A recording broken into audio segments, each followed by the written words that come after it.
राष्ट्रीय स्वयंसेवक संघ ने मोदी से कर दी यह बड़ी मांग। क्या प्रधानमंत्री मोदी मोहन भागवत की यह बात सुनेंगे? आखिर क्यों भाजपा सरकार में संघ के नायकों से ज्यादा सम्मान मिला कांग्रेसियों को? भाजपाइयों के चहेते वीर सावरकर को क्यों नहीं मिला भारत रत्न? क्यों लंबे इंतजार के बाद संघ प्रमुख को करनी पड़ी यह मांग? क्या संघ के आदर्श और संघ के संस्थापक से ज्यादा बड़ा कद था दिवंगत कांग्रेसियों का? 16 साल में एक भी बार याद नहीं आई सावरकर और हेडगेवार की। नमस्कार, अब तक आप यह समझ गए होंगे कि यहाँ किस विषय पर बात हो रही है। दरअसल यह सुगबुगाहट लंबे समय से चल रही थी, लेकिन अभी फिर से चर्चा तब शुरू हुई जब संघ प्रमुख मोहन भागवत ने मुंबई में यह बात दोहराई कि विनायक दामोदर सावरकर को भारत रत्न मिलना चाहिए। इससे देश का सर्वोच्च सम्मान भी सम्मानित होगा। लेकिन स्वातंत्र्यवीर सावरकर को भारत रत्न मिला नहीं मिला, तो भारत रत्न मिला तो उस सम्मान का गौरव बढ़ेगा।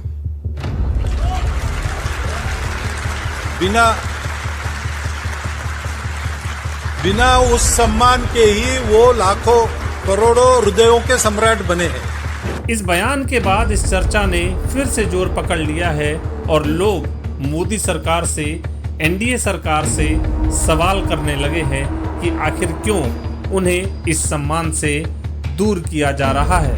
और सिर्फ सावरकर ही नहीं, बल्कि संघ के संस्थापक केशव बलिराम हेडगेवार को भी अभी तक भारत रत्न नहीं मिला है, जिसकी कसक संघ के करोड़ों स्वयंसेवकों के दिल में है।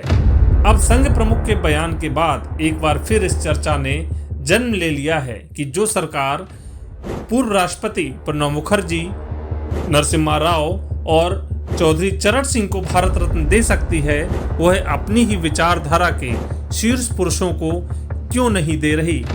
समय के हिसाब से देखें तो केंद्र में 5 साल से ज्यादा अटल बिहारी वाजपेयी की सरकार रही और लगभग 12 सालों से नरेंद्र मोदी की अगुवाई में एनडीए सरकार मौजूदा वक्त में चल रही है।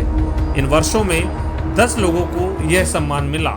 उनमें से 2015 में अटल बिहारी वाजपेयी, मदन मोहन मालवीय, 2019 में प्रणब मुखर्जी, भूपेन हजारिका, नानाजी देशमुख, 2024 में लाल कृष्ण आडवाणी, चौधरी चरण सिंह, पीवी नरसिम्हा राव, कर्पूरी ठाकुर, MS स्वामीनाथन शामिल रहे। 2024 में तो रिकॉर्ड 5 लोगों को एक ही साल में भारत रत्न दिया गया, लेकिन सावरकर और हेडगेवार दोनों भारत रत्न सम्मान से 2024 में भी दूर रहे और अभी तक दूर हैं। कांग्रेस के शीर्ष नेता और नेता प्रतिपक्ष राहुल गांधी हमेशा सावरकर और उनकी विचारधारा को, उनके समर्थकों को आड़े हाथों लेते हैं, उन्हें माफी वीर भी बताते हैं। इसके बावजूद मोदी सरकार द्वारा सावरकर की विरासत को शीर्ष पुरस्कार से सम्मानित न करना कई सवाल खड़े करता है। यह सच है कि भारत रत्न और पद्म सम्मान की चयनात्मक प्रणाली पहले से ज्यादा पारदर्शी हुई है, लेकिन मौजूदा प्रधानमंत्री जो खुद को संघ का स्वयंसेवक बताते हुए गर्व करते हैं, जो गृह मंत्री अपनी कुर्सी के पीछे गर्व से वीर सावरकर की फोटो लगाते हैं, उनसे संघ ने अपने शीर्ष पुरुष को भारत रत्न देने की अपेक्षा की है। अब केंद्र सरकार इस मांग पर क्या प्रतिक्रिया देगी, यह देखना दिलचस्प होगा, क्योंकि मामला घर का ही है। मांग करने वाले भी घर